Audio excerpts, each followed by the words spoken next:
You talk about realism. You talk about to get people invested in a story. You guys did all of that in that 2-minute package on Monday Night Raw.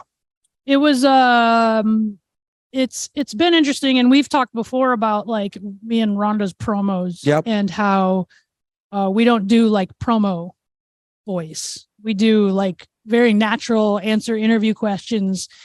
And to some fans that resonates, and some don't really like it. They're used to hearing promo voice. But I think putting us in a setting where we're set up to really showcase and succeed at that very natural way to tell our story, it resonated with everyone, it seems like. So well, yeah, that's the key, right? Is like the story, because people go, I get that there's history, but what's the story here? And it's like, boom, here's exactly what the story is, and now everybody gets on board. And like, I think for the women's division in general, people I think talk about, oh, should there be a secondary title? Should there be this? Should there be that? And for me, I've always been a strong advocate that like there should just be more stories. There should be a lot more stories involving the women's division that don't involve a championship, just a personal rivalry that needs to be settled, because that's not you just don't see it as often as you should in the women's division. I feel like you guys have got a really, really major one that's like right under our noses, years in the making. Yeah. And I think it's cool too, because we've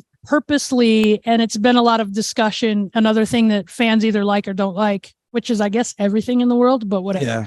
But we've purposely made it not be this kind of clear-cut black and white babyface heel thing, where it's been like when you tune into boxing or the UFC, you're not like, they haven't told me who the bad guy is. Who am I supposed to cheer for? You kind of just cheer for who you like. And we've on purpose made it be like, both of us are right here. And, you know, people like me because they hate Ronda. So we've maybe played off that a little bit, but like, this is just like a fight. You're going to cheer for who you like. It's not like we're not spoon feeding to you good guy, bad guy. You know, we don't need to do that in this. We're making this. If we sat down at the beginning of this and said, if we want to make this as real as we can make it, what do we have to do? Well, let's not be hokey about this black and white heel babyface thing. Let's just let people cheer for who they want to cheer. As long as they're making noise, you know what I mean? And it's been really fun to see the discussion on like, people don't really know, but they want me to win, or they think I'm a terrible. My nieces are not on my side.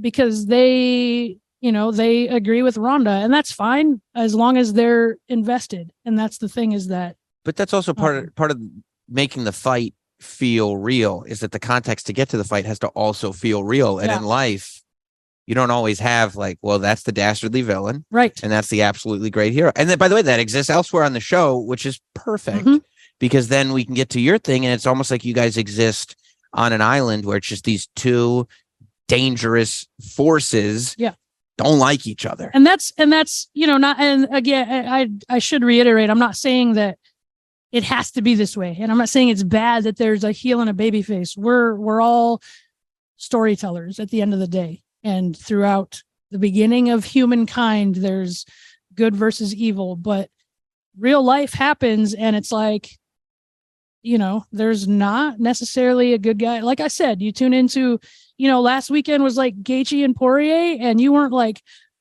who's the bad guy? Who am I supposed to cheer for? You kind of just cheer for who you like. You like them both. You wanted a good fight. Yeah. And I hope that's what people really get out of this, is it's like, you cheer for who you cheer, or at least watch because you hope it's a good fight. I always talk about you bringing credibility to the world of the WWE. Now you're bringing credibility and realism. And those are the beautiful aspects of the art form that's pro wrestling. You're right. You could show that video package to 10 people. 5 people would say, I'm on Ronda's side, and 5 people would say they're on your side. Like when you were cutting that and you were getting ready for that video package, I mean, I'm sure there was a lot of real emotion in that as well, because there is that real relationship between you and Ronda. Things do get real, and at the end of the day, that is when pro wrestling is at its best, isn't it? For sure. Because more than anything, whether they're good fans or bad fans, fans can smell when you're faking the funk. And I think the less you can fake the funk, the more people are going to watch. And we say things like work yourself into a shoot, but the people that are like I just talked about, people are like, what the heck? I don't know who to cheer for. Who's supposed to be this is so crazy. I don't even know who the babyface. Well, I mean, that's the point. And we by design, we did that to you. And I don't know. I think it's a cool place because it's a place we're both familiar with being, like in a fight, doing interviews for a fight. It's funny actually, because I was like way more pro wrestling in my MMA days than I am as a pro wrestler. But, it's very easy for us because it's a familiar place for us to be. So it's easy for us to get into that mindset of like, this is real. And I think it's also like to that point, the fact that you're bringing up like stuff outside the WWE, the fact that the Ultimate Fighter is coming up, like the fact that all this stuff is a part of it makes it go, oh, this isn't some like based on a true story. This is the true story. Is this something that you and Ronda wanted to do on some level from the beginning, from the time she got here, will eventually get to this great place? Or is this something that you got to as an inevitability? This is, so when I first moved in with Ronda, I was living in South Dakota, and like a bunch, like the world ended for me. Like I broke my ankle and missed my UFC debut. I wasn't on the Ultimate Fighter finale because I broke my ankle. I was going through a breakup, which now seems silly to me, but like this whole, your life is over. And Ronda flies me out to California, and I land and I text and I say, hey, just landed. And she says, got you now, bitch. You're never leaving. And the truth is I was supposed to stay 2 weeks. My flight got canceled because of snow in South Dakota, and I just never went back home. And, I remember after one of Ronda's fights, we go around the table and toasting these. And I've told this story before, but the Armenians do these like long-winded toasts every drink, right? It's funny, but it got to be my turn around the table, and I was like, "Hey, Ronda, you like saved my career, basically. So the only way I can thank you for that is to like work my ass off and give you the fight that you deserve." At the time, Ronda's beating everyone in like a minute. At the time, we think that means we're both going to clear out the division. It's going to be me and her for the title one day. And it's like, it's funny to think now that maybe this is the manifestation of that. Wow. And that's a real story. And all of these stories have been real. The story Ronda told about the last minute of the last round on the Ultimate Fighter and me, and we're grappling. I go, hey, looks like I made it the whole season without you armbarring me. And she armbarred me. Like, I'm not joking, 6 or 7 times. That's a real story. Like the stuff we've told is all real.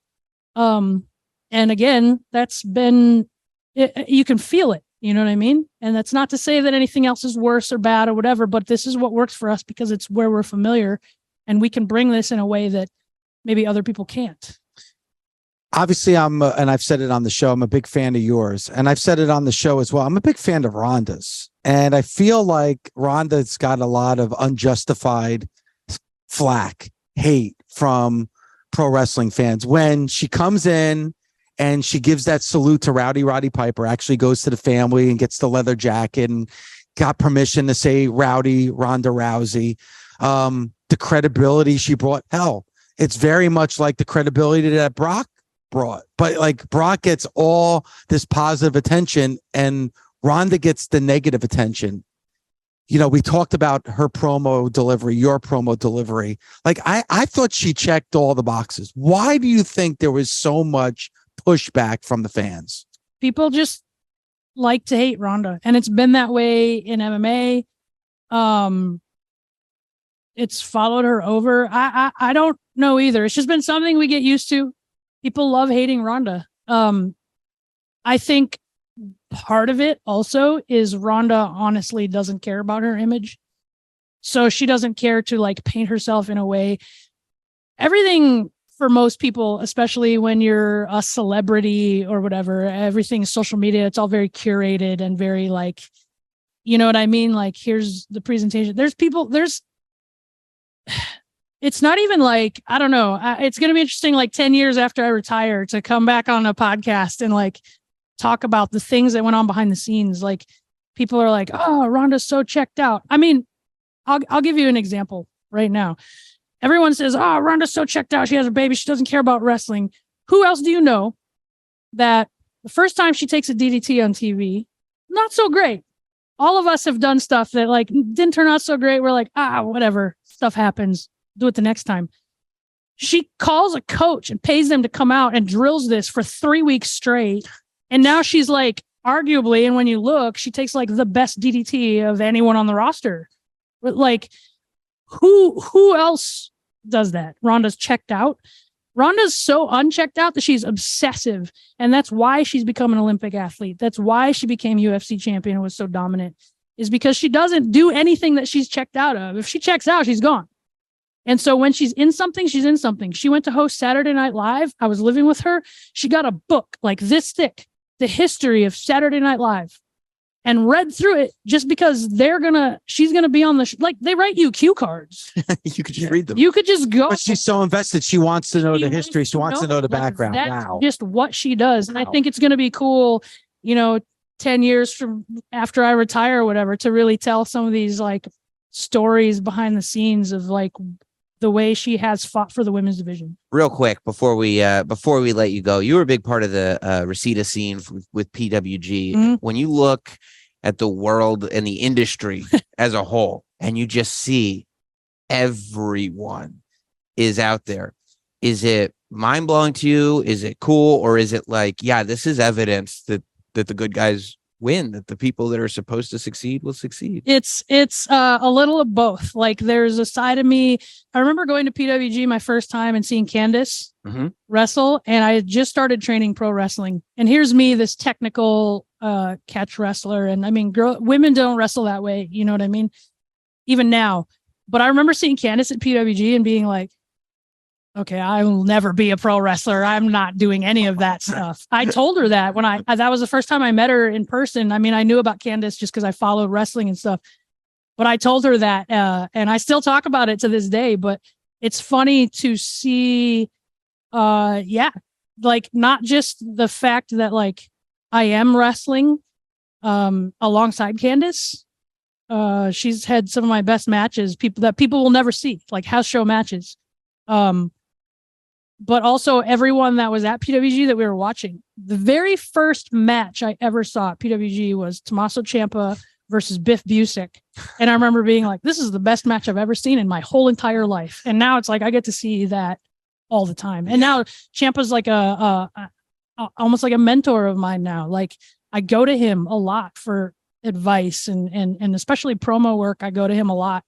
And it's just, I don't know. It's there are moments where I'm like, man, this is wild. Life is wild. Life is wild. Well, you're going to have one of the big matches Saturday, Summerslam, in front of that great stadium crowd. Shayna, you're killing it. Thank you so much for taking the time, and enjoy it. Enjoy these moments because you've earned it. Thank you. Thank you very much. I love coming on here. So have me back all the time. All right. Awesome. I love it. Thank you. Thanks.